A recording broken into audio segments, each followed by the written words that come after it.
criticisms पनि आयो भनेर भर्खरै यो कुरा भयो नि त होइन सुनिलजी मायाजी हजुरलाई नै सोध्छु नि म होइन जो साथीहरूले चाहिँ आजको दिनमा नि क्रिटिसाइज गरिरहनु भएको छ नि जो साथीहरूले चाहिँ होइन चित्त बुझेन भनेर कसैले भनिरहनु भएको छ नि उहाँहरूलाई के भन्नु मन छ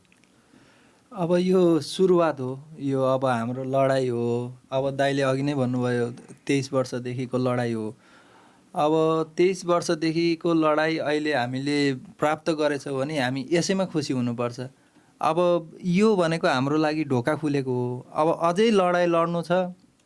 हामीले के न्याय लिनुपर्छ त्यो न्यायालयमा गएर हामीले के गर्नुपर्छ अब त्यो गर्नको लागि हामी तयार छौँ अब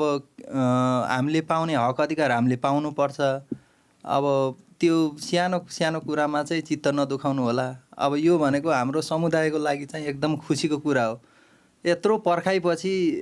यतिको न्याय पाउनु भनेको धेरै राम्रो हो भन्न चाहन्छु चित्त नदुखाउनु होला अब के हो सुझाव बरु हामीलाई दिनु होला कमेन्टहरुमा छोडिदिनु होला हामी पढिरहेका छौँ तपाईहरुले दिएको सुझावहरु माया त हो नि त हैन त एक हिसाबले भन्नुपर्दाखेरि एकअर्का बीचको माया त हो नि त हैन यसलाई कानुनी रूपमा आज कानुनले चाहिँ हो यो सम्बन्ध यो माया हामी पनि यसलाई चाहिँ अब पुरानो भाषामा भन्यो भने लाल मोहर र अहिलेको भाषामा भन्नुपर्दा सर्टिफिकेट हैन